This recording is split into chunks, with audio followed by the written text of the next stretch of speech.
कालात आपण उपस्थित. आधी आभार मानून आपले करीतो आम्ही स्वागत.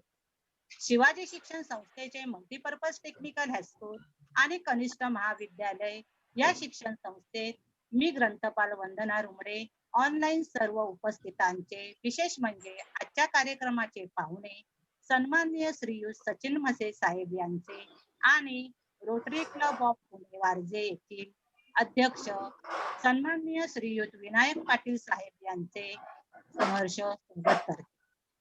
आज आपल्या शाळेत टेक्निकल कला मंच ग्रुप या ऑनलाईन माध्यमाद्वारे विद्यार्थ्यांच्या सहभागातून ऑनलाईन व्यक्तिमत्व विकासाच्या कार्यशाळेचे आयोजन करण्यात आले आहे. सोप्या सोप्या युक्त्यांनी आपण आपले व्यक्तिमत्व प्रभावी घडवून आपल्या जीवन प्रवाह उत्कृष्ट ध्येय निश्चितीकडे प्रवाहित ठेवण्यासाठी आयोजित केलेल्या ह्या आगळ्या वेगळ्या कार्यक्रमाच्या प्रमुख पाहुण्यांचा परिचय करून देण्याकरिता मी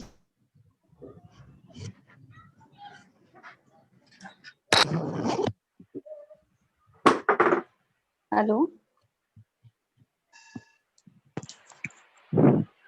नमस्कार मॅडम बोला.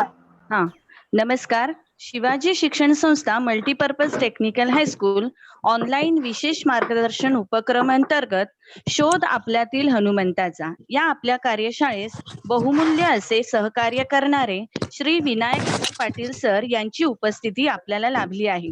विनायक पाटील सर हे rotary club of Pune Warje याचे अध्यक्ष आहेत. त्यानंतर आपल्या आजच्या कार्यशाळेचे यंग अँड डायनॅमिक मार्गदर्शक श्री सचिन नामदेव म्हसे सर यांचे पुणे विद्यापीठातून बी इलेक्ट्रिकल शिक्षण पूर्ण झाले आहे. आपण संत साहित्य अभ्यासक आणि प्रचारक, युवा प्रवचनकार, पुणे विभागातून ऑनलाईन वारकरी संप्रदाय अभ्यासक्रम परीक्षा समन्वयक, समर्थ सेवा मंडळ सज्जनगड येथून पत्राद्वारे दासबोध अभ्यासक्रम समीक्षक, rotary club of Pune Warje येथे रोटेरियन म्हणून कार्यरत आहात. तसेच सद्गुरू सेवा प्रतिष्ठान पुणे या NGO चे आपण संस्थापक व अध्यक्ष आहात. शोध आपल्यातील हनुमंताचा या व्यक्तिमत्व विकास कार्यशाळेत आपण आपल्या संवाद कौशल्याचा उपयोग करून प्रेक्षकांना सकारात्मक विचारांचे महत्त्व पटवून देता. मूर्ती लहान पण कीर्ती महान अशा व्यक्तिमत्वाचे सन्माननीय श्री म्हसे सर यांना मी आमच्या विद्यार्थी व शिक्षक यांना बहुमोल मार्गदर्शन करण्यासाठी आमंत्रित करते. श्रीयुत सचिन म्हसे सर. नमस्कार सर्वांना. आपल्या सर्वांच्या हृदयातील अंतरात्म्याला मी मनपूर्वक वंदन करतो. सर्वप्रथम सगळ्यांनाच यंदा सध्या चालू असलेल्या नवरात्र उत्सवाच्या हार्दिक शुभेच्छा. शक्तीची देवता असलेली जगदंबा माता आपणा सर्वांना सुख, समृद्धी आणि यश प्राप्तीसाठी आशीर्वाद देव हीच मातेच्या चरणी प्रार्थना करतो आणि आजच्या या आपल्या व्यक्तिमत्व विकास या कार्यशाळेला प्रारंभ करतो. आज उपस्थित असलेले सर्व मान्यवर, शिक्षक वर्ग आणि माझ्या विद्यार्थी मित्रांनो, मला इथे आपल्याशी संवाद साधण्याची जी संधी उपलब्ध करून दिली त्याबद्दल सर्वप्रथम मी शिवाजी शिक्षण संस्थेच्या मल्टीपर्पज टेक्निकल हायस्कूल व कनिष्ठ महाविद्यालयातील सर्व पदाधिकाऱ्यांचे, संयोजकांचे मनापासून धन्यवाद मानतो. आपण कार्यशाळेला सुरुवात करूया.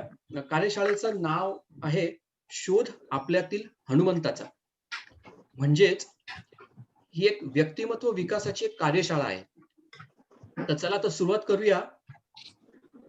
पहिल्या आपल्या स्लाइडला व्यक्तिमत्व म्हणजे नक्की काय, जसा आपला आजचा विषय आहे व्यक्तिमत्व विकास.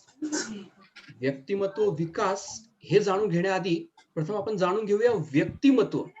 व्यक्तिमत्व म्हणजे नक्की काय. आता जगाची जी लोकसंख्या आहे ती जर आपण बघितली तर ती आहे 780 कोटी आणि त्यामध्ये भारताची आपण जर लोकसंख्या बघितली तर ती आहे 136 कोटी.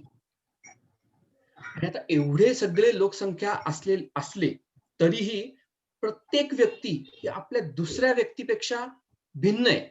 म्हणजे कुठल्याही दोन व्यक्ती त्या व्यक्तीचं व्यक्तिमत्व कधीच सारखं नाहीये. म्हणजे अगदी जुळे भाऊ जरी आपण धरले किंवा जुळ्या बहिणी किंवा अगदी दोन समान दिसणारे बाह्य यष्टीने समान दिसणारे दोन जण जरी आपण पकडले तरी त्यामध्ये काही ना काही वेगळेपण आहे.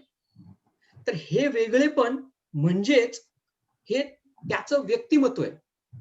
आता उदाहरणार्थ आपण म्हणतो हे झाड आहे. आता हे झाड आहे म्हणजे काय? ह्याला मूळ आहे, ह्याला खोड आहे, ह्याला फांद्या आहेत, पानं आहे, फुलं आहे, फळं आहेत आणि हे सगळं मिळून एक झाड आहे.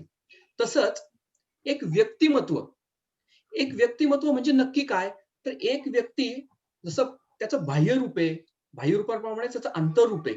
आता अंतर्रूप म्हणजे काय? त्याचा स्वभाव, त्याची वर्तणूक, त्याचा दृष्टिकोन, त्याची कौशल्य, भावभावना, त्याचा संवेदनशीलपणा, लोकसंग्रह किंवा गुण अवगुण या सगळ्यांचं मिळून एक परिपाक म्हणजे एक व्यक्तिमत्व आहे. म्हणजे लक्षात आलं का तुम्हाला? एक व्यक्तिमत्व म्हणजे अशा असंख्य बाह्य रूप आणि अंतर्रूप अशा विविध गुणांचं एकत्रीकरण आहे. चला आता व्यक्तिमत्व म्हणजे कळलं. आता व्यक्तिमत्व विकास म्हणजे नक्की काय? आपण पाहून घेऊया. आता व्यक्ती प्लस तत्व. व्यक्तित्वचं मी थोडस हा शब्द फोडतो आणि असं लिहितो व्यक्ती प्लस तत्व म्हणजेच व्यक्तित्व, व्यक्तिमत्व. आता व्यक्ती आणि त्याला जर एखादं तत्व, तत्व म्हणजे काय? की त्याचा अंतरंग आणि बाह्यरंग हे मिळून किंवा तुम्ही आपल्याला अगदी सोप्या भाषेत आपल्याला समजण्यासाठी म्हणून त्याचे सद्गुण, दुर्गुण किंवा त्याचा स्वभाव हे एकत्र आल्यानंतर त्या पर्टिक्युलर व्यक्तीचं व्यक्तिमत्व होतं. म्हणजे आता संतांच्या भाषेत सांगायचं झालं तर संत आपल्याला काय सांगतात की बाबा रे, रूप लावण्य अभ्यासिता नये, सहज गुणासी न चाले उपाय, काहीतरी धरावी सोय आगंतुक गुणांची. आता ह्याचा अगदी सरळ सरळ अर्थ घेतला तर रूप आणि लावण्य ह्याचा अभ्यास करून काहीही होणार नाही. म्हणजे कोणताही व्यक्ती किंवा त्याचं व्यक्तिमत्व अभ्यासताना त्याचं बाह्यरूप केवळ केवळ आणि केवळ बाह्यरूप बघून आपल्याला काहीच कळणार नाही. तर आणि बाह्यरूप आपल्याला बदलता सुद्धा येणार नाही एखाद्याच्या व्यक्तीचं. तर मग संत मंडळी सांगतात, अरे बाबांनो, हे बाह्यरूप बघण्यापेक्षा तुम्ही त्याच्या अंतरी असलेले काही सद्गुण किंवा काही जे चांगले गुण आहेत ते बघा, ते शोधायचा प्रयत्न करा आणि ते सद्गुण आपल्या अंगीकारण्याचा मनापासून प्रयत्न करा. म्हणजे काय? काहीतरी धरावी सोय आगंतुक गुणांची. हे जे आगंतुक गुण असतात ना, हे त्या व्यक्तिमत्वाचा विकास करण्यासाठी उपयोगी पडतात. म्हणजे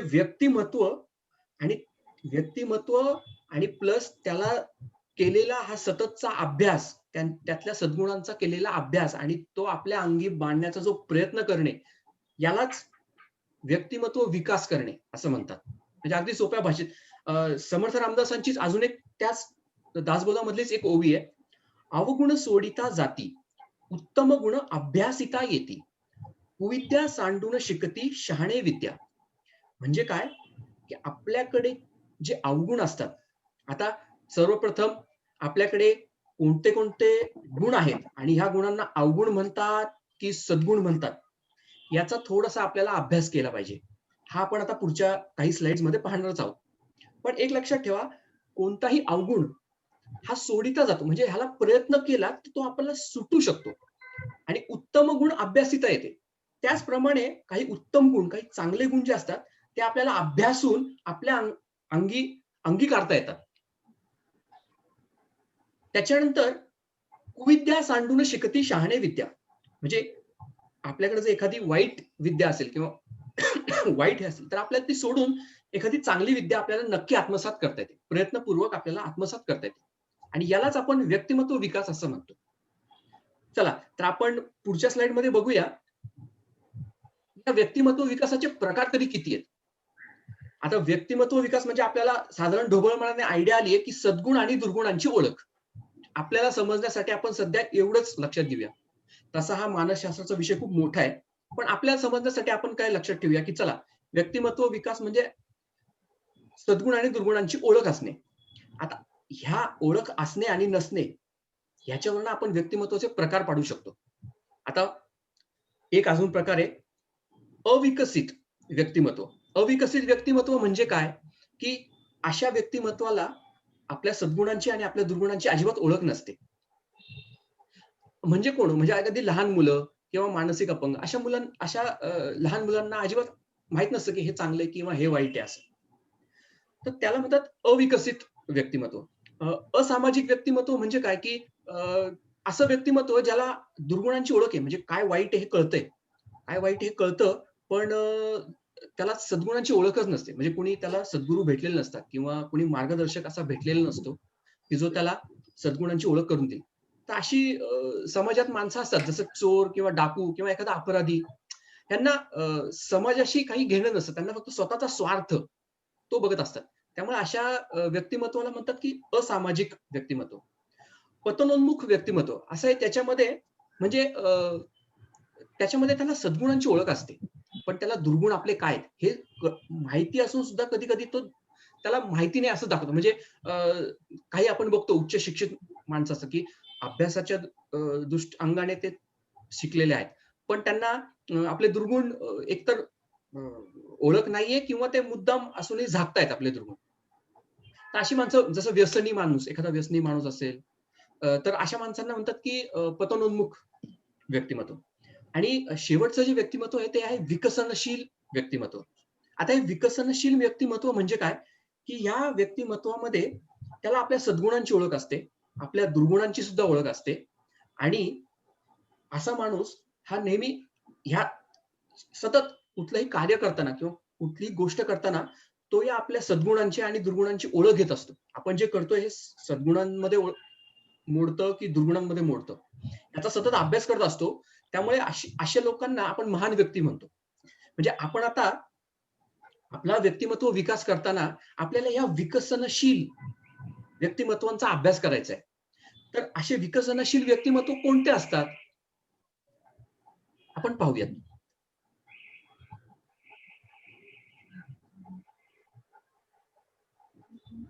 अ, आता आता बघा खाली आपल्याला खूप सारे व्यक्तिमत्व दिसतायत. आता या व्यक्तिमत्वांमधून एक लक्षात येतंय का आपल्याला, की ही सर्व व्यक्ती आपल्यासारखीच सामान्य कुटुंबातून आलेली आणि सेम आपल्यासारखंच अभ्यास करून, हे करून सतत काहीतरी प्रयत्न करत त्यांनी आपलं व्यक्तिमत्त्वाचा विकास केलेला आहे. म्हणजे अगदी शिवाजी महाराज म्हणा, महात्मा गांधी म्हणा, धीरूभाई अंबानी, आपल्या सगळ्यांचे लाडके सचिन तेंडुलकर, क्रिकेट जगतामध्ये ज्यांना देव म्हणतात. त्यांनी 10वी म्हणजे त्यांना अभ्यासात जरी हुशार नसले, तरी त्यांना जे विशेष गुण त्यांचे आहेत, ते ओळखले आणि त्याच्यावर सतत प्रयत्नपूर्वक काम करत राहिले आणि आज वयाच्या 40व्या वर्षी त्यांना भारतरत्न मिळाला. म्हणजे त्याच्यानंतर विवेकानंद किंवा आपण आपल्या इतिहासामधले काही कॅरेक्टर्स बघूया. जसे श्रीराम प्रभू किंवा स्वातंत्र्य सैनिकांमध्ये जसं झाशीची राणी किंवा अगदी आत्ताची उदाहरणं जरी बघायची म्हटली, की व्यक्तिमत्व विकासामध्ये, तर आत्ताचे आपले जे माननीय पंतप्रधान आदरणीय नरेंद्र मोदीजी किंवा कला क्षेत्रामधले अमिताभ बच्चन सर. आज अमिताभ बच्चन सरांचं वय 78 वर्ष आहे. पण आजही ते सतत काहीतरी नवीन शिकण्याचा प्रयत्न करत असतात. सतत 12-12, 14-14 तास ते त्यांची प्रॅक्टिस करत असतात. सेटवर असतात.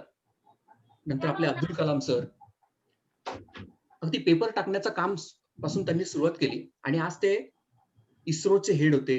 आज ते भूतपूर्व राष्ट्रपती होते. किंवा आपले आता आर्मीचे किंवा कोणतेही आपले आपले जे सैनिक असतात, त्यामध्ये आता मी विवेक बात्रा सरांचं, कप्तान विवेक बात्रा यांचा फोटो लावलाय, की एवढ्या कमी वयात परमवीर चक्र मिळावं इतकी त्यांची जी कामगिरी त्यांनी जी केली, हे त्यांनी स्वतःच्या व्यक्तिमत्त्वाचा विकास केलेला आहे. तर हे सर्वांसाठी एक प्रोसेस आहे. म्हणजे आपण कोणीही म्हणजे प्रत्येक व्यक्ती जन्मतःच वेगळी आणि एक विशेष असते. तर अशा या प्रत्येक व्यक्तीला काहीतरी एक वेगळी खासियत आहे. तर आपण काय करायला पाहिजे? आपण हे वेगवेगळ्या चरित्रांचा अभ्यास करत एक लक्षात घेतलं पाहिजे, की ह्या सगळ्या चरित्रांमधनं काहीतरी त्यांचे जे सद्गुण आहेत, ते त्यांचा अभ्यास करून काहीतरी एक अंगी करण्याचा मनःपूर्वक प्रयत्न केला पाहिजे. तर ह्याच्यासाठी आपण पहिलं स्वतःला ओळखलं पाहिजे. To know yourself. व्यक्तिमत्व विकासासाठी किंवा व्यक्तिमत्व आपल्याला जर सुधारायचं असेल, तर ह्या काही 4 स्टेप्स आहेत. पहिली स्टेप याच्यामध्ये येते टू नो युअरसेल्फ. आपण स्वतःला पहिलं ओळखलं पाहिजे की आपण कोण आहोत, आपल्यामध्ये कोणते असे विशेष गुण आहेत की जे आपण डेव्हलप करू शकतो. फॉर एक्झाम्पल आता धीरूभाई अंबानी यांनी पेट्रोल पंपावर काम करत होते, पण त्यांनी त्यांचं व्हिजन ठेवलं की नाही, मला काहीतरी एक चांगला मोठा बिझनेस करायचा आहे. तर त्याच्यासाठी त्यांनी सतत धडपड व्हिजन त्यांच्या डोक्यात आहे, पण प्रयत्न सतत करत करत आज रिलायन्स नावाची खूप मोठी इंडस्ट्री आज त्यांनी भारतामध्ये उभारली. महात्मा गांधी आता ह्या सर्व लोकांकडे दिसायला बाह्य रूपामध्ये खूप पर्सनॅलिटी छान आहे असं म्हणता येईल का हो? आपल्यापेक्षा तरी दिसायला कुरूपच आहे असंच मी तर म्हणेल, की माझ्यापेक्षा तरी दिसायला, पण बाह्यरंगाने त्यांची पर्सनॅलिटी आज जग ओळखतं का हो त्यांना? नाही. तर त्यांच्यातले जे त्यांचे सद्गुण आहेत, त्यांच्यातली जी त्यांची चिकाटी आहे, तर ह्या सगळ्यांमुळे ते आज जगाला एक महान व्यक्ती म्हणून ओळखतात. तर त्यांनी स्वतःचं जे व्यक्तिमत्व आहे हे विकसित केलेलं आहे. प्रयत्नपूर्वक विकसित केलेलं आहे. की असं नाही की ह्या चित्रामधला कोणीही अगदी श्रीमंत म्हणूनच जन्माला आला किंवा सगळं असताना म्हणजे शून्यातनं निर्माण करणं हे जे शिवाजी महाराजांचं कार्य आहे. तर हे त्यांनी प्रयत्नपूर्वक शून्यातनं निर्माण केलंय. यातला कुठलाही व्यक्ती घ्या, शून्यातनं निर्माण केलेलं आहे. कोणताही व्यक्ती. तर आपल्याला ह्या सगळ्यांमधून एक शिकलं पाहिजे, की पहिले तर आपण स्वतःला ओळखलं पाहिजे. स्वतःला ओळखणे ही आपली पहिली पायरी आहे. त्याच्यानंतर आपण जसे आहोत तसे आपल्याला ॲक्सेप्ट करता आलं पाहिजे, की हो, माझी हे चांगले गुण आहेत, हे वाईट गुण आहेत. मी ॲक्सेप्ट करतो. त्याच्यानंतर आपण बी युअरसेल्फ. आपण आपल्याशी एकनिष्ठ राहिलं पाहिजे, की हो, मी जसा आहे तसा आहे. मी स्वतःला ॲक्सेप्ट केलंय आणि आता ह्याच्या पुढे माझी पायरी आहे, की मी डेव्हलप युअरसेल्फ. आता मी एक पायरी चढत ह्या सद्गुणांचा अभ्यास करत यशाच्या किंवा एक चांगलं व्यक्तिमत्व होण्याचा प्रामाणिक प्रयत्न करणार. आता ह्याची पहिली पायरी जशी मी म्हटलं, की स्वतः शोध घेणं ही आपली पहिली पायरी आहे. तर स्वतःला ओळखणं म्हणजे काय हो? म्हणजे आपण एक आता एक गोष्ट घेऊया, की तुमच्या माझ्यासारखाच एक शाळेतला विद्यार्थी आहे. राजूची गोष्ट घेऊया, की राजू शाळेमध्ये असाच 7-8 वर्षाचा राजू आहे. शाळेमध्ये एक खिडकीच्या शेजारी बसला असतो आणि शिक्षिका शिकवत असतात, पण त्याचं लक्ष आपल्या खिडकीच्या बाहेर असतं. खिडकीच्या बाहेर इतर सगळ्या गोष्टी पाहण्यात त्याचं लक्ष असतं. तर शिक्षिका 1-2 वेळा निग्लेक्ट करतात, पण नंतर शिक्षिकेला समजतं, की नाही, याचं लक्ष नाहीये. मग त्याला अचानक उठवतात आणि प्रश्न विचारतात. त्याला काही येत नाही. शिक्षक म्हणतात, "वर्गाच्या बाहेर हो." तर वर्गाच्या बाहेर गेला. मग आता अ, लवकरच शाळेतनं सुटून घरी चाललाय. तर आपलं जशी आपली सगळ्यांना सवय असते तशी, की एखादा दगड घ्यायचा आणि त्याला लाथ मारत चालत घरापर्यंत न्यायचं. असंच तो सेम उद्योग करत एका दगडाला लाथ मार, दुसऱ्या दगडाला लाथ मार, असं करत त्याला एकदम अचानक एक असा पांढरा स्फटिकासारखा दगड दिसतो आणि तो दगड त्याला आवडतो. तर तो उचलतो लगेच तो दगड आणि तसंच घरी Even घेऊन येतो. I will go out. I just आणि saw मग your message. आणि एकदा घरी घेऊन आला, की त्याला तो दगड दिवसभर तो त्या दगडाशी खेळत असतो. आणि इतका आवडतो त्याला तो दगड, की रात्री झोपताना सुद्धा तो उशीच्या शेजारी ठेवून झोपतो. आता दुसऱ्या दिवशी सकाळी, आता ही गावाकडची गोष्ट आहे. दुसऱ्या दिवशी सकाळी आई उठते आणि चूल पेटवते आणि तुम्हाला सगळ्यांना माहिती आहे, चूल पेटवल्यानंतर चुलीला भांडं ठेवायला 3 दगडं लागतात.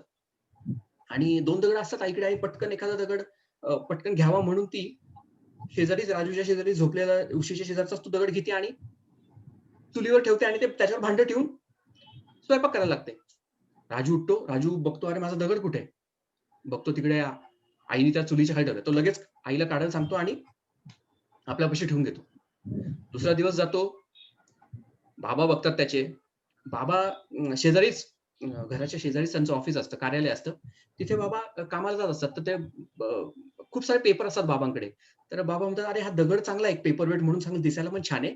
थोडासा स्फटिक टाइप आहे. तर आपण तो पेपरवेट म्हणून घेऊन जाऊ." बाबा घेऊन जातात तो दुसऱ्या दिवशी. राजू पुन्हा शाळेतून आल्यावर म्हणतो, "दगड कुठे आहे? माझा दगड कुठे आहे?" पुन्हा तो बाबांकडनं तो दगड मागवून घेतो. असंच तिसऱ्या दिवशी पाहुणे येतात राजूकडे, नातेवाईक येतात. तर बाहेरच्या शहरातून एक पाहुणे आलेले असतात. त्यांना तो दगड दिसतो आणि ते म्हणतात, "वाह! हा दगड खूप चांगला आहे. हा दगड मला तुम्ही द्याल का?" तर राजूचे बाबा म्हणतात, "नाही अहो, राजू असंही मलाही देत नाही, आईलाही देत नाही. तो दगड त्याला खूप आवडतो. तर तो काय देणार नाही." शहरातली माणसं म्हणतात, "अहो, आम्ही तुम्हाला ₹10,000 देऊ. तो दगड आम्हाला द्या." त्या क्षणी बाबा म्हणतात, "चला, काहीतरी असाही दगडच येतो आणि फुकटचाच आहे. चला त्याच्याबद्दल 10,000 देतात." मग ते त्याच्याकडनं 10,000 घेतात शहरातल्या माणसाकडनं आणि तो दगड त्यांना देतात. राजूला सांगतात, "राजू, मी तुला सायकल घेऊन देईन. हा दगड मला दे." मग राजू म्हणतो चला सायकल मिळत असेल तर मग मी दगड देतो. असं करतो, दगड शहरात जातो. शहरात तो माणूस जवाहरकडे जातो. जवाहीर त्याच्याकडे बघतो, पारखतो, त्याला टेस्ट करतो आणि सांगतो ह्याचे मी 1,00,000 रुपये देईल तुम्हाला. जवाहीर तो 1,00,000 रुपयाला घेतो त्यांच्याकडनं आणि जवाहीर त्याचे पैलू पाडतो. त्याला एक छान असा हिऱ्याचा आकार देतो आणि त्या हिऱ्याचे असे लॉकेट बनवतो आणि त्याच्या शेजारी उरलेल्या त्या तुकड्यांचा पण छान लॉकेट बनवून तो तिथल्या सिनेसृष्टीतल्या एका महान हिरोईनला तो दगड 50,00,000ला तो हिरा विकतो. आता ती हिरोईन तो हे घालते आणि त्या क्षणी तिची प्रसिद्धी पण खूप असते. तर त्या प्रसिद्धीमध्ये तिला पत्रकार विचारतात तुमच्या ह्या यशाचं रहस्य काय? तर ती म्हणते हा जेव्हापासून मी हा लॉकेट गळ्यात घातलाय ना, माझी प्रगती होत चालली आहे. तर मला हा लॉकेट खूप खूप म्हणजे लकी आहे. आणि आता या गोष्टीमधनं मला एक असं तुम्हाला सांगायचंय की आपण हा तो दगड आपण आहे असं समजा. आता लक्षात घ्या, आपल्याला जर आपल्या ह्या दगडाची किंमत माहित नसेल, समजा आता आपण जर आईच्या ठिकाणी असतो तर आपल्याला ह्या दगडाची किंमत काय हो? आईसाठी एक छोटंसं त्या चुलीवर ठेवणारं एक दगड म्हणूनच त्याची किंमत आहे. वडिलांसाठी काय होतं? वडिलांसाठी एक साधा पेपर वेट म्हणून त्या दगडाची किंमत होती किंवा त्या हिऱ्याची किंमत होती. शहरातल्या माणसासाठी काय होती त्या दगडाची किंमत ही फक्त 10,000 रुपये होती किंवा राजूसाठी एक सायकल होती किंवा त्या इव्हन त्या जवाहिरासाठी ती एक 1,00,000ची किंमत होती. पण त्या हिरोईनला त्याची किंमत 50,00,000 होती आणि अगदी त्याच्यावर जगाला आता त्याची किंमत होती की तो एक लकी लॉकेट आहे.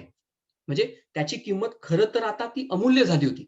म्हणजे याचाच अर्थ काय की आपण स्वतःला ओळखलं पाहिजे. आपल्यातले सद्गुण आपण अभ्यास करून ओळखता आले पाहिजेत की आपण सगळेजण जसं आपण आधीच्या स्लाइडमध्ये बोललो, आपण सगळेजण खास आहोत. आपल्यामध्ये एक खासियत आहे. आपण युनिक आहोत. तर आपल्याला ह्या स्वचा शोध घेता आला पाहिजे. आता तुम्ही म्हणाल ही गोष्ट आहे म्हणून ठीक आहे. याचं काही उदाहरणं आहेत का? तर हो, उदाहरणं खूप आहेत. जसं आता आपण फोटो पाहतोय आपल्या लेफ्ट साइडला सयाजी गायकवाड महाराजांचा फोटो आहे हा. आता सयाजी महाराजांची गोष्ट अशीच आहे. एक आटपाट नगर म्हणजे अगदी गोष्टीच्या रूपात सांगायचं म्हटलं तर एक आटपाट नगर होतं. एक राजा, एक राणी होती. राजा राजा छान होता, राणी छान होती, प्रजा सुखी होती. पण राजा राणीला मूल नव्हतं. आता राजा राणीला मूल नव्हतं. राजाचं वय जसं होत आलं, राजवैद्य म्हणाले, आपला अंतकाळ आता जवळ येत चाललाय. आपण एक राजकुमार दत्तक घेऊन त्याला आता राजा बनवा. मग फर्मान निघतं की चला आमच्या वंशकुळामध्ये कुणी आहे का? जो कोणी लहान मुलं असतील आमच्या कुळामध्ये त्यांनी प्रत्येकाने मला भेटायला राजवाड्यात या. तर असंच नाशिकचा त्यांची एक फार लांब वंश परंपरा एक नाशिकमध्ये राहत असते. ही गोष्ट आहे बडोद्याच्या राजांची. तर गुजरातमध्ये आहे बडोदा. तर तिकडनं मग नाशिकमधनं ती 3 मुलं आहेत. ते 3 मुलं लहान मुलं, खेडेगावात राहणारी, झोपडीमध्ये राहणारी, आपल्यासारखी सामान्य, ज्यांनी कधी राजवाडा सुद्धा पाहिला नाही, हे मोठे-मोठे रस्ते पाहिले नाहीत. असे मुलं पहिल्यांदाच दाखल होतात राजवाड्यामध्ये त्या. ते भव्य-दिव्य सगळं पाहून त्यांचे अगदी डोळे दिपतात आणि त्यांना काही करावं काही कळत नाही, की एवढं मोठं पहिल्यांदाच एवढी मोठी गादी, एवढे मोठे-मोठे असे हातात मावतील एवढे मोठे खांब.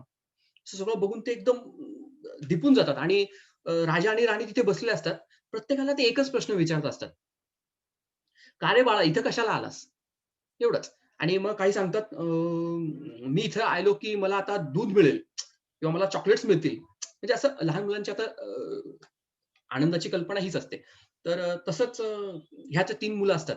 ह्यातल्या सर्वात लहान मुलाला विचारतात, "का रे बाळा इथे कशाला आलास?" तर तो मुलगा पळूनच जातो. म्हणजे त्याला काय बोलावं काहीच कळत नाही एवढं सगळं बघून तो. मग त्याचा मोठा मुलगा असतो ना, त्या मोठ्या मुलाला विचारतात, "का रे बाळा इथे कशाला आलास?" तर तो म्हणतो, "कोण जणू?" म्हणजे काही माहीत नाही मला कशाला आलो मी आणि तो पण निघून जातो. हा जो मधला मुलगा असतो 7-8 वर्षाचा, ह्याला राजा आणि राणी विचारतात, "काय रे बाळा इथे कशाला आलास?" तर तो मुलगा आपला उजवा पाय पुढे ठेवून ताठ म्हणाले मोठ्या आवाजात म्हणतो, "राजा व्हायला आलो."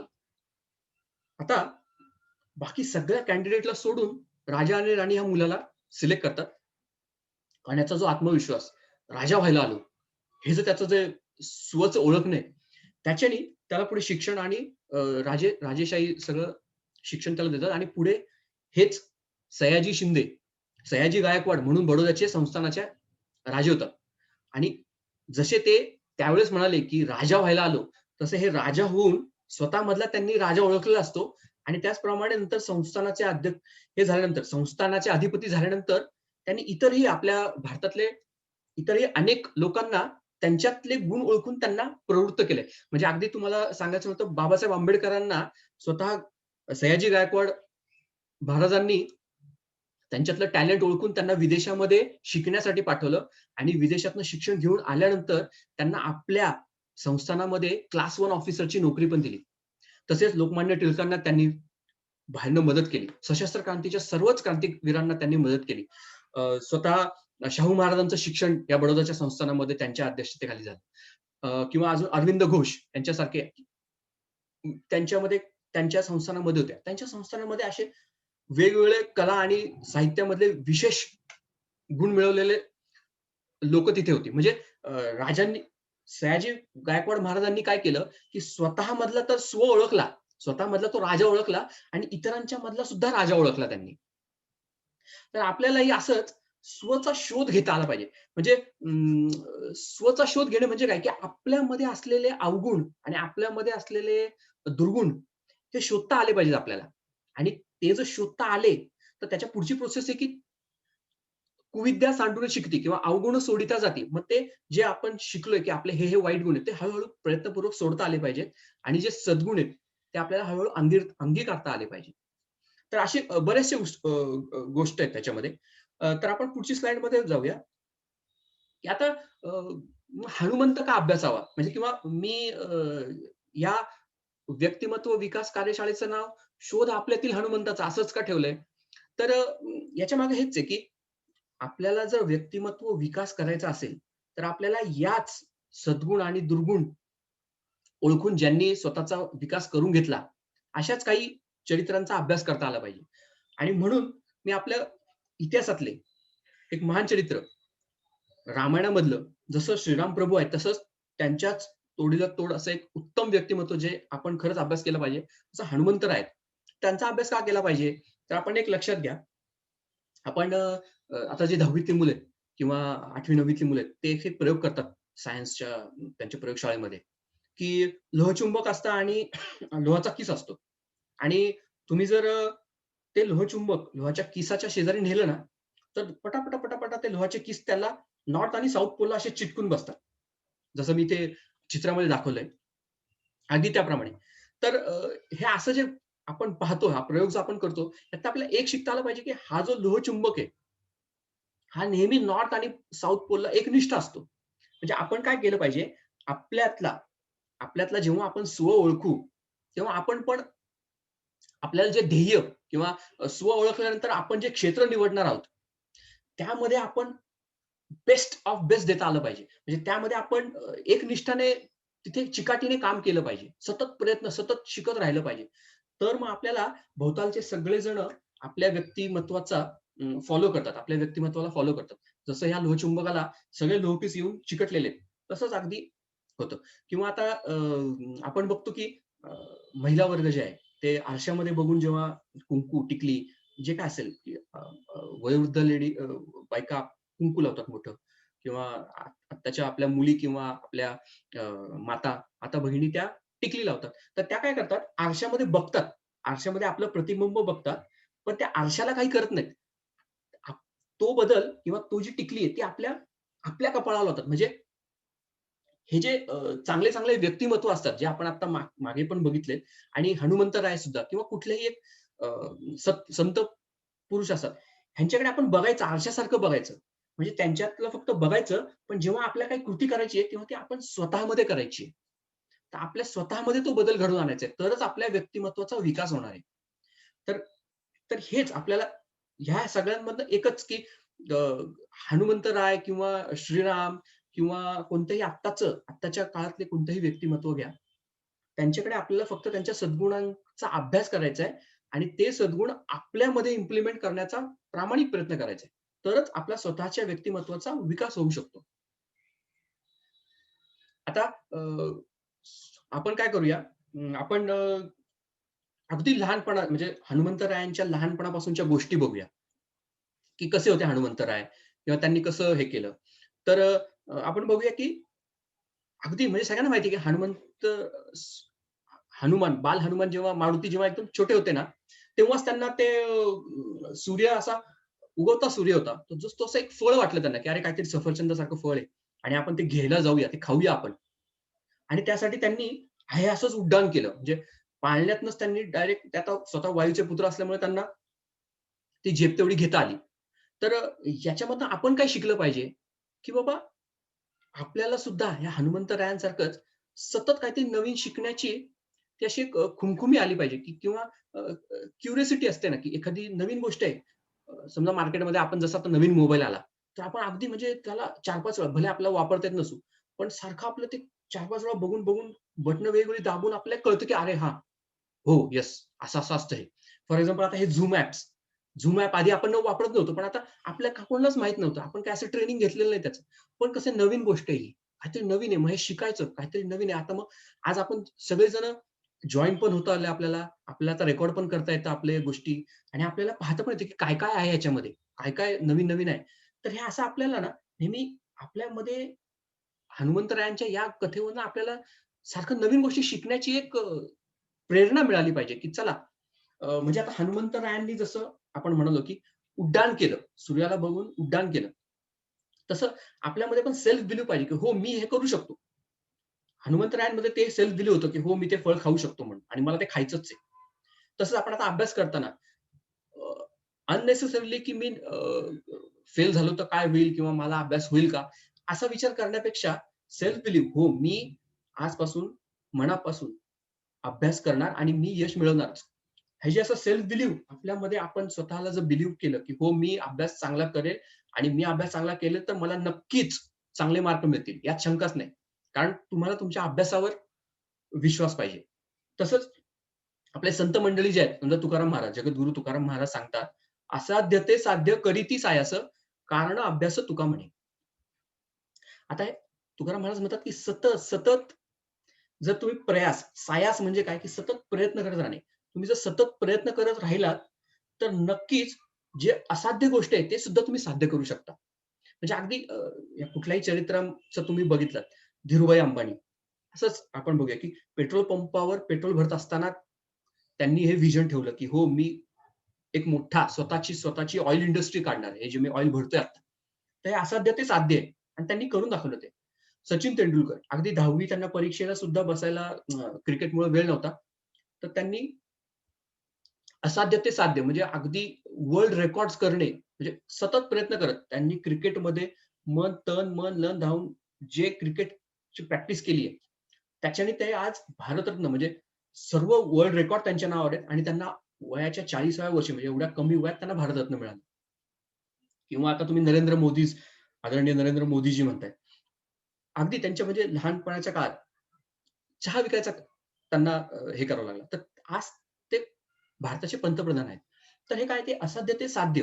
हे त्यांनी कशामुळं केलं, की त्यांना एका रात्रीत झालंय का हे? नाही. त्यांनी सतत सायास करत राहिले, सतत प्रयत्न करत राहिले आणि सततचा प्रयत्न करत राहिला, तर एक दिवस यश हे मिळतंच. अभ्यासाच्या बाबतीतही असंच आहे. म्हणजे तुकाराम महाराजांच्या याच पुढच्या ओळीमध्ये ते म्हणतात, "ओले मुळं भेदी खडकाचे अंग, अभ्यासासी सांग सर्व सिद्धी."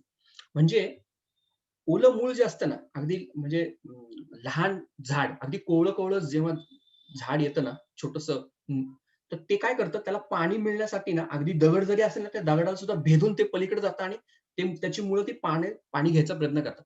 का तर तुकाराम महाराज हेच सांगतात, की जर तुम्हाला काही यश मिळवायचं असेल, तर तुम्हाला सतत प्रयत्न करत राहणं हे कंपल्सरी आहे.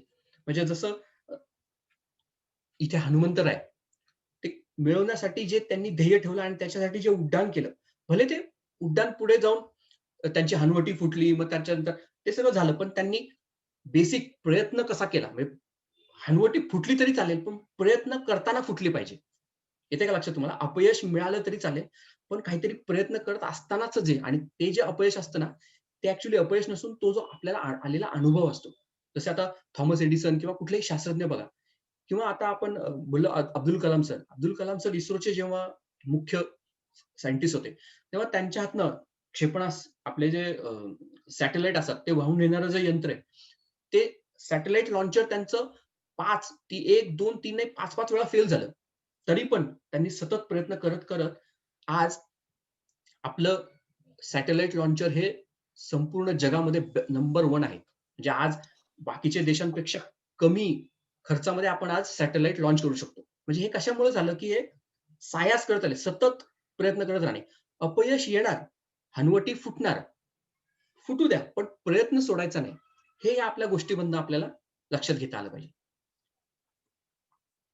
पुढची त्यांची गोष्ट आहे, की आता ते खोडकरपणा त्यांचा लहानपणी. हनुमंतरायांचा खोडकरपणा वाढत होता. मग हनुमंतराय त्या खोडकरपणामध्ये त्यांनी साधू संतांना त्रास द्यायला सुरुवात केला. तर एका साधूने त्यांना शाप दिला, की तुझी सर्व शक्ती तुला त्या शक्तीचा विसर पडेल आणि जेव्हा कोणी तुला त्या शक्तीची आठवण करून देईल, तेव्हाच तुला तुझ्या त्या शक्तीचं जाणीव होईल. तोपर्यंत तुला काही जाणीव होणार नाही. तुझी सगळी शक्ती निघून गेलेली असेल. आणि मग त्या ह्याच्यात हनुमंतांनी विचार केला, चल आता अ, माझी शक्ती तर गेली आहे आणि मला आता ते कळालेलं आहे, की आपण जसे खोडकर असतो, तसे एक थोड्या वेळापर्यंत म्हणजे 7-8 वर्षाचे होईस्तोवर आपला खोडकरपणा ठीक आहे. पण आता आपल्याला कुठेतरी आपण आता विद्यार्थी दशेत आलोय. आपण टीनेजमध्ये आलोय. तर आता आपण कुठेतरी एक सिन्सिअर होऊन थोडंसं अभ्यासाकडे म्हणजे आपण जो विद्यार्थी म्हणजे विद्या अर्जित करणारा म्हणून जो आता आपला रोल आहे, त्यामध्ये आपण आता प्रामाणिकपणे प्रयत्न केला पाहिजे. तसंच हनुमंतरायांनी सूर्यदेवाकडे गेले आणि म्हणाले, मला तुम्ही तुमचा शिष्य करून घ्या आणि मला तुमचं संपूर्ण ज्ञान द्या." तर तर पहिल्यांदा तर सूर्यदेव म्हणाले, "नाही, नाही, मी सतत फिरत असतो आणि मी तर एकही क्षण रिकामा नसतो. तर मला तुला काही शिकवणं जमणार नाही." तर अशा वेळेस हनुमंतराय म्हणाले, की "काही काही चिंता नाही. मी तुमच्या घोड्यांवर जे सप्त घोडे असतात सूर्यदेवाचे, त्यांच्या घोड्यांवर उलटा बसून मी तुमच्याकडे तोंड करून मी अर्जित करेल सगळं ज्ञान." म्हणजे इथे पण हनुमंतरायांचं सततचं प्रयत्न आपल्याला लक्षात येतो. तर हनुमंतरायांनी अशा प्रकारे गुरूंकडून अतिशय कठीण काळामध्ये सगळं शिक्षण कंप्लीट करून घेतलं. तर आपण पण असंच केलं पाहिजे का हो, की ठीक आहे बाबा, की आता लॉकडाऊनचा काळ आहे. लॉकडाऊनच्या काळात नाही जमत आहे आपल्याला स्वतः शाळेमध्ये जाऊन शिकणं. पण ठीक आहे, पण आपण प्रयत्न तर करतोय ना, की चला Zoomद्वारे किंवा आता आपलं समजा हा काळ असतो, की डिसेंबर नंतर गॅदरिंग वगैरे असतं, कार्यक्रम असतात. वेगळे आपले सहली असतात. आता नाही जमणार आपल्याला. तर ठीक आहे, आपण व्हर्चुअल मीटिंग जरी जशी आजची मीटिंग आहे, की द्वारे काहीतरी नवीन शिकण्याचा प्रयत्न करतोयच आहे ना. तर हे आपल्याला नेहमी लक्षात ठेवलं पाहिजे, की सतत काहीतरी नवीन शिकलं willing to learn new things हे सतत आपण अडॉप्ट केलं पाहिजे.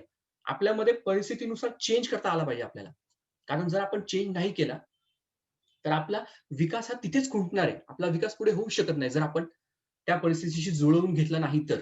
आणि परिस्थिती ही खरं सांगायचं तर आपल्या कोणाच्याच हातात नाही. म्हणजे अगदी तो पंतप्रधान असला, तो राष्ट्रपती असला त्या मोठ्या राज्यात, तरी त्याच्या हातात परिस्थिती नाही. परिस्थिती ही येणारच. वेगवेगळी येणार. आपल्याला अनुकूल येणार, आपल्याला प्रतिकूल येणार. पण त्यामध्ये आपल्याला स्वतःला ॲडजस्ट करता आलं पाहिजे. तसंच गुरुदक्षिणेचा जेव्हा वेळ आली हनुमंतरायांची, की हनुमंतराय म्हणाले, "सूर्यदेवा मला तुम्हाला गुरुदक्षिणा द्यायची." तर सूर्यदेव म्हणाले, "नाही, तुझी ही चिकाटी बघूनच मी खरं तर गुरुदक्षिणाची मला काही गरज नाही. पण तरीही तू जर मागत असशील, तर माझा जो पुत्र आहे सुग्रीव म्हणून, जो किष्किंधा नगरीचा राजा जो आहे त्याचा भाऊ आहे. म्हणजे वालीचा भाऊ आहे. तर तू त्याला नेहमी सहाय्य कर." एवढंच त्यांना सांगून हनुमंतराय म्हणाले, "मी तुम्हाला ही गुरुदक्षिणा देतो, की मी कोणतीही परिस्थिती आली, कशीही परिस्थिती आली तरी सुग्रीवाची साथ सोडणार नाही." आणि अगदी तसंच हनुमंतरायांनी शेवटपर्यंत सुग्रीवाची साथ सोडलीच नाही. तर हे आपल्याला शिकता आलं पाहिजे, की नेहमी एखाद्याला म्हणजे आपण जेव्हा ज्ञान घेतल्यानंतर एखाद्याला आपल्या गुरुवर्यांना किंवा एखाद्यांना आपण शब्द देतो, की "हो, मी तुम्ही सांगितल्याप्रमाणे वागण्याचा प्रामाणिक प्रयत्न करेल." तर तो प्रामाणिक प्रयत्न आपण केला पाहिजे. आपण बोललो एक आणि नंतर ते विसरून आपण दुसरं करतो, हे करणं चुकीचं आहे. हे आपल्याला या चरित्रामधून शिकायला मिळतं. पुढे असं आहे, की स्ट्रॉंग बिल्डिंग बॉन्ड म्हणजे अगदी लहानपणापासून जसं सूर्यदेवाकडनं शिक्षा घेतल्यानंतर हनुमंतराय किष्किंधा नगरीत आले, तेव्हा त्यांनी वालीच्या त्या किष्किंधा नगरीमध्ये सेनापतीचं काम स्वीकारलं. पण अशा वेळेस त्यांनी जसं सुग्रीवाबरोबर बॉन्डिंग ठेवलं, अगदी तेच बॉन्डिंग पुढे सुग्रीवाचं आणि वालीचं मतभेद झाल्यानंतर वालीने सुग्रीवाला राज्यातनं हाकलून दिलं. तर अशा वेळेस सुद्धा हनुमंतराय सुग्रीवाबरोबर एका ऋषीमुख पर्वतावर एकटे जाऊन राहिले.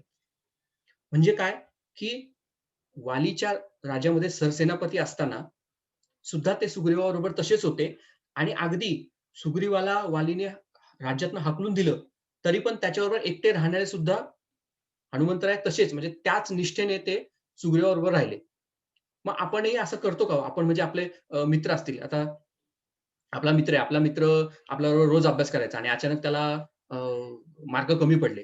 काही असेल, आजारी असेल त्या परीक्षेच्या काळात किंवा काय त्याचं लक्ष नव्हतं त्यावेळेस. तर मग आपल्याला जास्त पडले तर आपण असं म्हणतो की "नाही, नाही आता तू माझ्याबरोबर अभ्यास नको करू. आता मी वेगळा-वेगळा माझा अभ्यास करणार." असं नाही केलं पाहिजे आपण. आपण जे आपल्या मित्रांबरोबर बॉन्डिंग आहे, ते आपण आपल्या प्रतिकूल काळात आणि अनुकूल काळात दोन्ही काळात आपण त्याच्याशी सतत आपलं एक बॉन्डिंग स्ट्राँग ठेवलंच पाहिजे. म्हणजे आपले जे मित्र असतात ते आता आज माझ्या वर्गातले मित्र आजही आम्ही एकत्र आहोत. ते वेगळ्या क्षेत्रामध्ये गेलेत, मी वेगळ्या क्षेत्रामध्ये गेलोय. पण आजही आमचं बॉन्डिंग तसंच आहे. म्हणजे काही मदत लागली, काही शेअर करायचं म्हटलं तर आम्ही त्यांना बिनधास्त फोन करतो आणि कधीही ते आम्हाला पण रिस्पॉन्स देतात. तर असं एक बॉन्डिंग आपण नेहमी आपल्या विद्यार्थी दशेमध्येच आपण एक असं आपल्या मित्रांबरोबर स्ट्राँग बॉन्डिंग ठेवलं पाहिजे, की जेणेकरून पुढे जाऊन भविष्यात सुद्धा ते बॉन्डिंग स्ट्राँग राहील. तसंच बॉन्डिंग त्यांचं विभीषणाबरोबर पण होतं. म्हणजे विभीषण हा जरी रावणाचा भाऊ म्हणजे राक्षस जरी असला, तरी हनुमंतरायांनी बघितलं, की हा रामभक्त आहे. याला रामाबद्दल आवड आहे. रामाबद्दल त्याची भक्ती अत्यंत चांगली आहे. तर अशा वेळेस र त्यांनी हे बघितलं नाही, की हा राक्षस आहे आणि हा रावणाचा सख्खा भाऊ आहे. ह्याच्या भावानीच आपले सीतामातेला उचलून अपहरण केलेलं आहे. असं नाही, की त्याच्यातले त्यांनी सद्गुण बघितले. म्हणजे हनुमंतरायांनी राक्षसाला सुद्धा त्यांचा मित्र केला. ते बाह्य रूपाने नाही, तर केवळ त्यांच्यामध्ये असलेल्या रामभक्तीला पाहून. तर असं आपल्याला पण जरी आपला मित्र किंवा जरी आपला कोणी नातेवाईक म्हणा किंवा कोणी असं जर सगळं त्याचं वाईट बघत गेलं, तर आपल्याला त्यातनं शिकता येणार नाही. आपण त्याच्यामध्ये काही चांगले पॉइंट आहेत ते शोधून काढले पाहिजे, की हो, हा जरी ह्या गोष्टीत जरी असला तरी ही त्याच्याकडची गोष्ट खरंच शिकण्यासारखी आहे.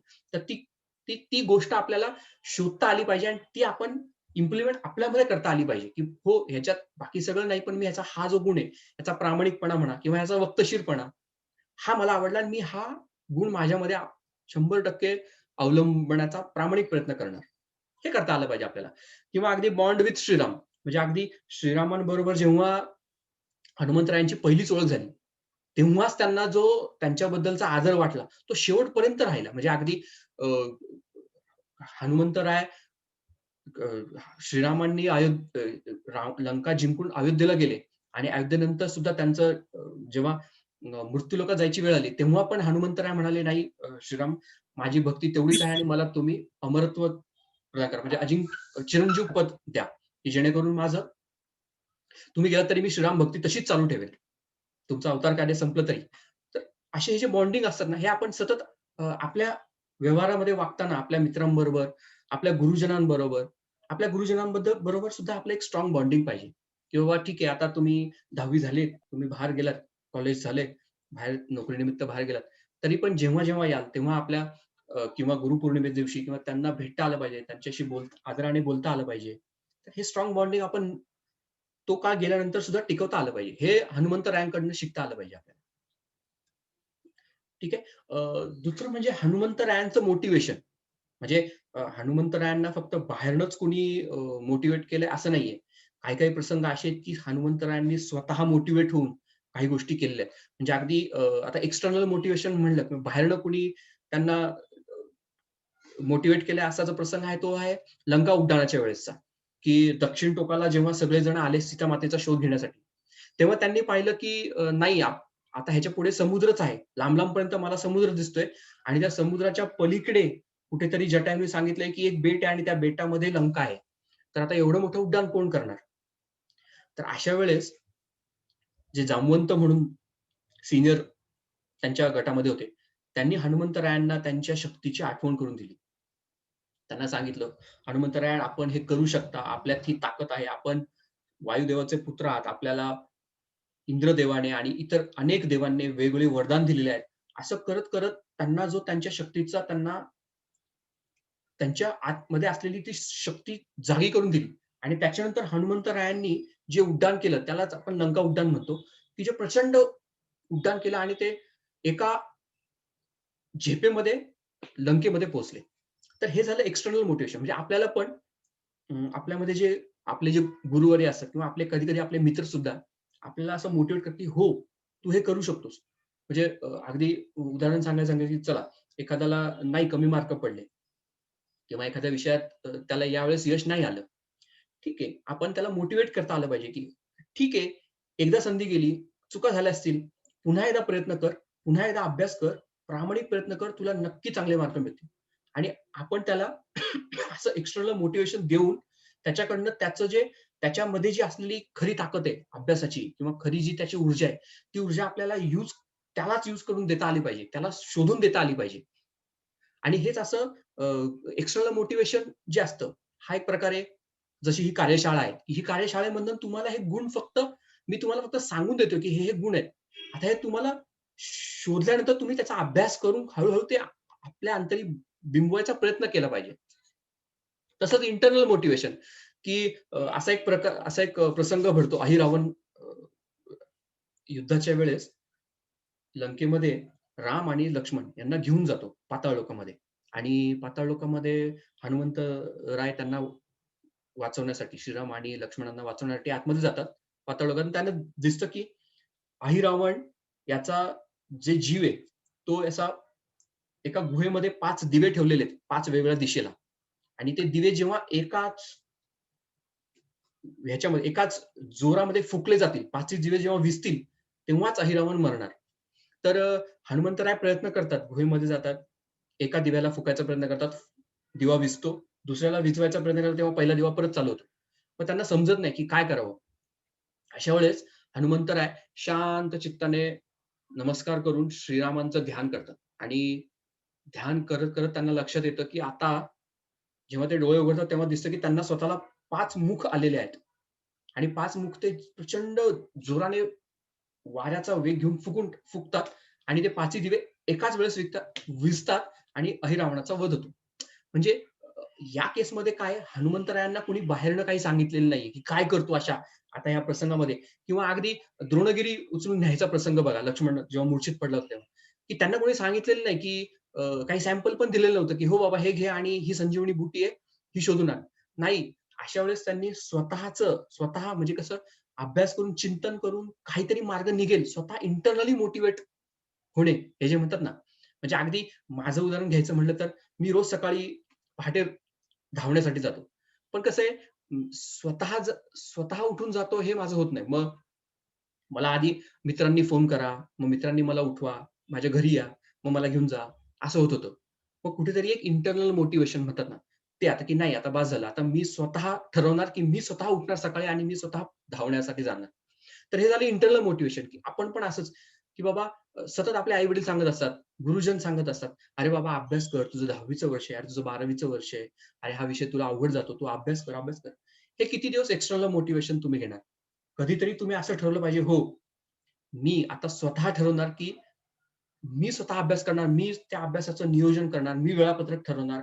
मला एखादा सब्जेक्ट अवघड जातोय, तर मी त्याच्यासाठी जास्त वेळ मुद्दाम काढून ठेवणार किंवा एखाद्या रविवारी फक्त त्याच विषयाचा स्पेसिफिक अभ्यास करणार. हे सगळं झालं इंटरनल मोटिव्हेशन. तुम्ही इंटरनली सुद्धा मोटिव्हेट होता आलं पाहिजे तुम्हाला. हे आपल्याला हनुमंतरायांच्या चरित्रामधून समजतं. पुढे येतं, की बुद्धिमत्तां वरिष्ठम म्हणजे हा समर्थांचा शब्दच आहे, की कम्युनिकेशन स्किल म्हणजे आपल्याला आपल्या संभाषण कौशल्य आपल्याला आपलं विकसित करता आलं पाहिजे. अर्थात हे अ, संभाषण कौशल्य हे एक स्किल आहे आणि हे स्किल आपल्याला डेव्हलप करता येतं. म्हणजे प्रयत्नपूर्वक डेव्हलप करता येतं. म्हणजे मी म्हणत नाही, की आपण ते 100 जण आहोत. सगळ्या 100 जणांना अतिशय उत्कृष्ट बोलता येतं किंवा मला पण म्हणा, की असं बोलता येतं माहीत नसेलही. पण हो, आपण जर प्रयत्न केला तर नक्की आपल्याला उत्कृष्ट किंवा प्रभावीपणे बोलता येतं, कारण ही एक स्किल आहे आणि हे आपल्याला डेव्हलप करता आलं पाहिजे. हे स्किल आहे.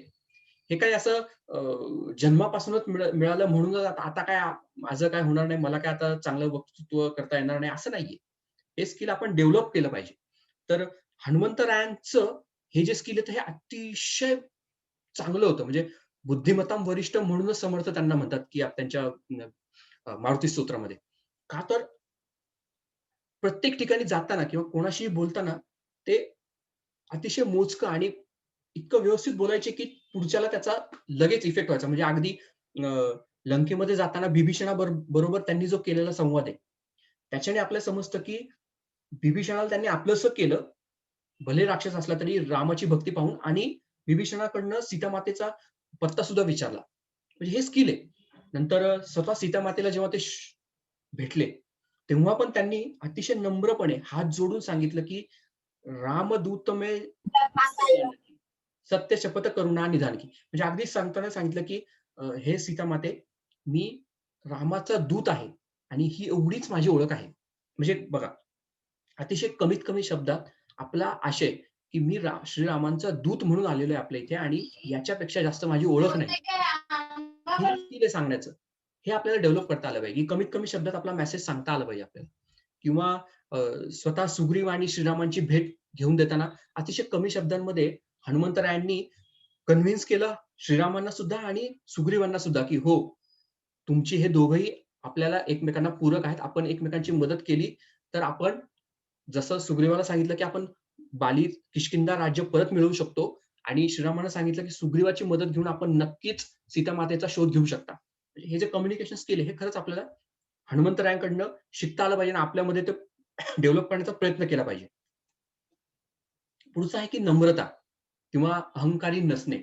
हा खरं तर सर्वात मुख्य गुण आहे, की जो आपल्याला स्वतःला एकदम आपलं पर्सनॅलिटी एकदम डेव्हलप करते. म्हणजे व्यक्तिमत्त्वाचा विकास होण्यासाठी हा जो नम्र असणे, हा अतिशय महत्त्वाचा गुण आहे आणि हा आपण प्रत्येकाने प्रयत्नपूर्वक अवलंब केलाच पाहिजे या नम्र असण्याचा. कारण कसं आहे, आपल्याला जेव्हा ताकद आपली जेव्हा आपल्याला आपली सुप्त शक्ती कळते किंवा आपल्याला एखादी आपली अ, ताकद समजते, तेव्हा आपल्यामध्ये अहंकार होण्याचा जास्त संबंध असतो, की आपला अहंकार जागू शकतो. म्हणजे जसा रावणाचा झाला, की रावणाला एकदा आपली ताकद कळाली, की रावणाने अहंकारामध्ये अगदी जे मनाला येईल ते म्हणजे अगदी सीतामातेला उचलून नेलं तर चला, सीतामातेला उचलून नेलं, देवांना बंदी केलं, शनीला बंदी केलं. हे अगदी अहंकारामध्ये काहीही करू शकतो माणूस. तर अहंकारी नसणे हे अतिशय प्रयत्नपूर्वक आपल्याला नम्रता स्वीकारता आली पाहिजे. आणि हनुमंतरायांच्या बाबतीत तर असं होतं, की हनुमंतराय स्वतः तर नम्र होतेच. म्हणजे अगदी श्रीरामांसमोर ते किंवा कुठल्याही अ, मोठ्या व्यक्तींसमोर ते नेहमी आदरानेच बोलायचे. कधीही त्यांनी असं मोठ्या आवाजात किंवा अ, स्वतःचा अहंकार दाखवण्याचा कधीच प्रयत्न केला नाही. तर हे आपल्याला हनुमंतरायांकडून शिकलं पाहिजे, की नुसताच अहंकारी नसणे नाही, तर ते इतरांच्या मध्येही असलेला अहंकार उतरवण्यासाठी प्रयत्न करत होते. म्हणजे अगदी अ, जेव्हा द्वापार युगामध्ये, महाभारताच्या काळामध्ये जेव्हा हनुमंतरायांचेच बंधू, गुरुबंधू जे भीम आहेत, महाबली भीम, त्यांना गर्व झाला होता आपल्या शक्तीचा. तर तो सुद्धा त्यांनी अतिशय म्हणजे एका गोष्टी रूपात, की वृद्ध माकडाचं रूप घेऊन ती शेपटी उचलण्याचा प्रयत्न करत असताना त्यांना जाणून दिलं, की तुझ्यापेक्षाही कोणतरी श्रेष्ठ आहे आणि त्यांनी हेही सांगितलं, की आपल्या दोघांपेक्षाही श्रीराम खूप श्रेष्ठ आहेत. तर हे अहंकारी दुसऱ्याचा अहंकार उतरवणे हे सुद्धा आपल्याला करता आलं पाहिजे. म्हणजे आपल्याला दिसतं, की आपल्यातलाच मित्र आहे आणि अ, आज अचानक त्याला मार्क चांगले मिळाले, तर उगीचच तो अहंकारी झालेला आहे. अशा वेळेस त्याला आपल्याला सांगता आलं पाहिजे, की "अरे, चांगली गोष्ट आहे, तुला चांगले मार्क मिळाले, पण याचा अहंकार धरू नकोस किंवा एक दुसऱ्याशी आता तुच्छपणे बोलू नकोस." हे आपल्याला सांगता आलं पाहिजे. अहंकार आपल्याला स्वतः अहंकार नसणं चांगली गोष्ट आहे आणि दुसऱ्यामध्ये दिसला तर आपण प्रयत्नपूर्वक त्याला सांगता आलं पाहिजे, की तुझा अहंकार वाढत चाललाय, तू कुठेतरी थांब म्हणून. कारण अहंकाराचा शेवटी गर्वाचं घर खाली असं जे आपली मराठीत म्हणतात तसं कधी ना कधी त्याचा अहंकार उतरतोच. त्यामुळे नेहमी नम्रता स्वीकारता आली पाहिजे. शक्तीपेक्षा युक्ती श्रेष्ठ. हा तर हनुमंतरायांचा अगदी म्हणजे अं, वाखाणण्याजोगा गुण आहे, की बाबा हनुमंतराय स्वतः एवढे शक्तिशाली असले, तरी ते नेहमीच आपली फक्त ताकद दाखवण्यात किंवा आपली ताकद दाखवणे हेच त्यांचं एक काम नव्हतं, की ते जिथे जिथे शक्तीपेक्षा जिथे जिथे काही युक्ती मला करता येईल, तर ते नेहमी त्याला म्हणजे त्याला म्हणतात, की नुसतीच पॉवर नाही, त्याला इंटेलिजन्स पाहिजे किंवा त्याला विस्डम पाहिजे, की कुठे मी माझी ताकद दाखवली पाहिजे, कुठे नाही असं. तर त्याच्यामध्येच एक प्रसंग आहे, की उड्डाण करताना अ, उड्डाण करताना त्यांना सिंहिका किंवा सुरसा नावाच्या ज्या राक्षसींमध्ये भेटल्या समुद्रामध्ये, तर त्यांनी त्यांची परीक्षा घेतली. त्यावेळेस हनुमंतरायांनी आपली ताकद दाखवली नाही, तर आपलं फक्त इंटेलिजन्स म्हणजे आपली युक्ती दाखवली आणि त्या संकटांमधनं त्यांनी मात केली. इव्हन लंकेचं दहन करताना त्यांनी अतिशय योजनापूर्वक, की त्यां दुसऱ्याचं म्हणजे शत्रूचंच चिंध्या, शत्रूचीच तूप, शत्रूचंच आग घेऊन शत्रूचीच सगळी लंका जाळणे. याला खरंच नुसतीच पॉवर नाही, तर ह्याला विस्डम लागतं किंवा काहीतरी इंटेलिजन्स लागतं. ते आपल्याला शिकता आलं पाहिजे ह्या गोष्टींमधनं. हनुमंतरायांचा अजून एक जो सद्गुण आहे, जो अंगीकारला पाहिजे तो म्हणजे दास्यभाव किंवा सर्व्हिस अबोव्ह सेल्फ जो रोटरीचा सुद्धा लोगो आहे, की रोटरीचं सुद्धा ब्रीदवाक्य आहे, की सर्व्हिस अबोव्ह सेल्फ. आपल्याला कोणा कोणाभोवती तरी किंवा ज्येष्ठांमध्ये आपल्याला शरणागती किंवा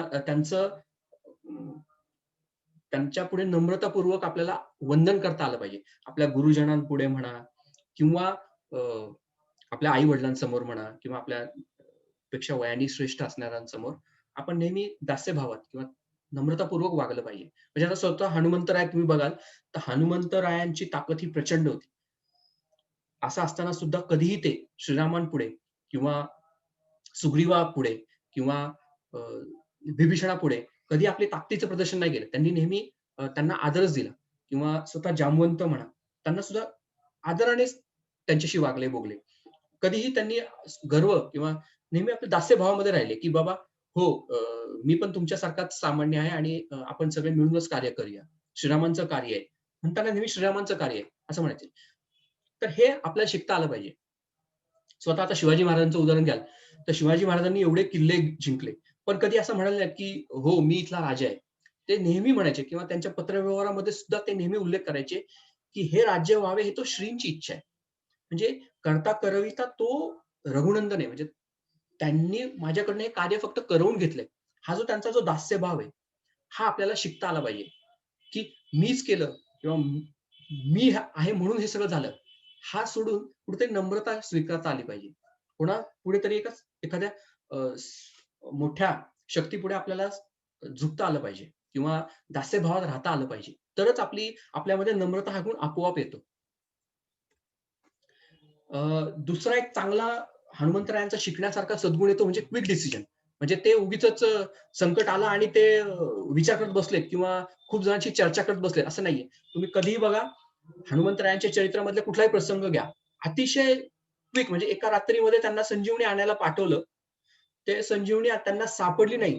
तरी पण ते काय हताश होऊन किंवा काय करू चर्चा करत बसलेले नाहीत. ते डायरेक्ट त्यांनी क्विक डिसिजन लगेच त्यांनी अख्खाच्या अख्खा द्रोणगिरी पर्वत उचलून इकडे आणलाय.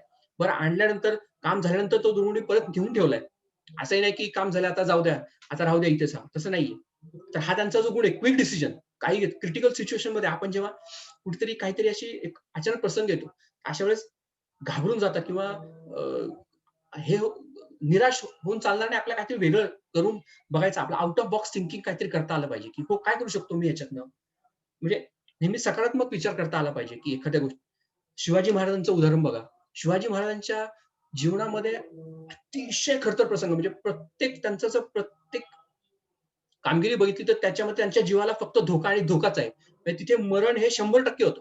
असं असताना सुद्धा कोणतीही मोहीम किंवा कुठलाही गड घेताना किंवा कोणताही त्यांचा जो गनिमी कावा आहे, तो हा प्रत्येक वेळेस युनिक आहे. काहीतरी आउट ऑफ बॉक्स थिंकिंग आहे त्यांचं. प्रत्येक वेळेस एकाच पद्धतीने जिंकत गेलेत गड असं नाहीये. प्रत्येक वेळेस काहीतरी वेगळं करून त्यांनी आउट ऑफ बॉक्स थिंकिंग करून कमीत कमी वेळात जास्तीत जास्त किल्ले त्यांनी आपल्या बाजूला घेतलेले आहेत. स्वराज्यात आणलेले आहेत.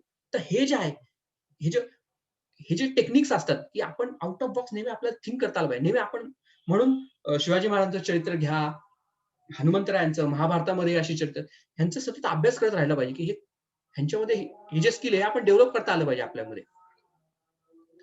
तर आपण आता शेवटाला आलोय या कार्यशाळेच्या.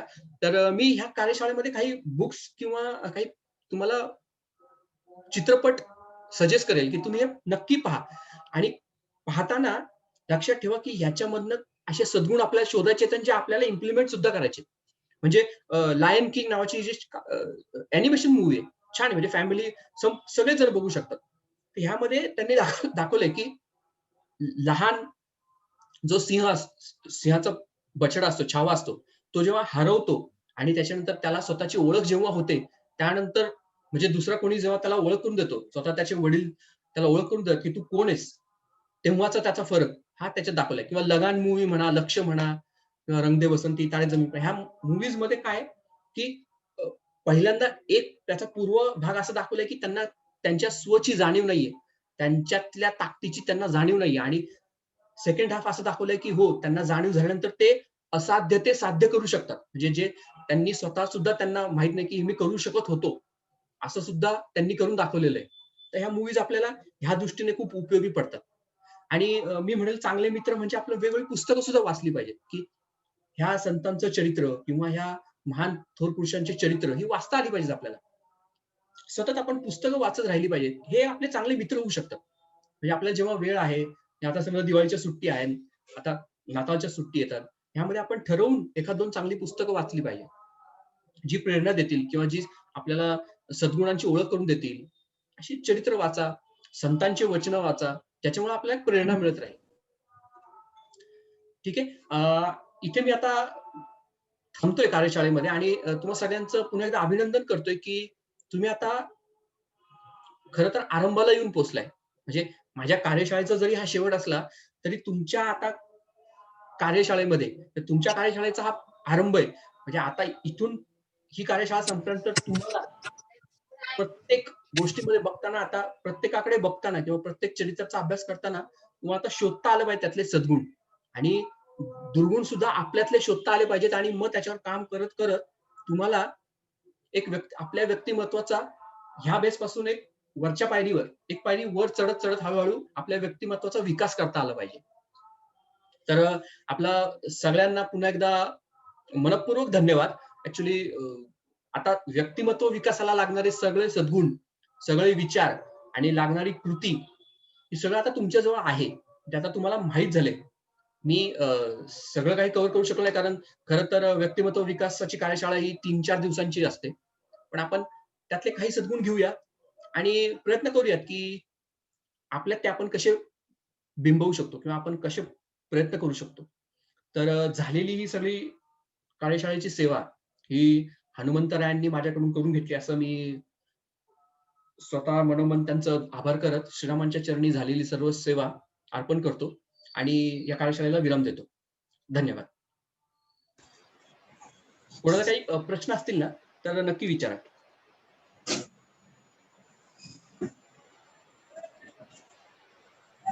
तुला काही विचारायचं का?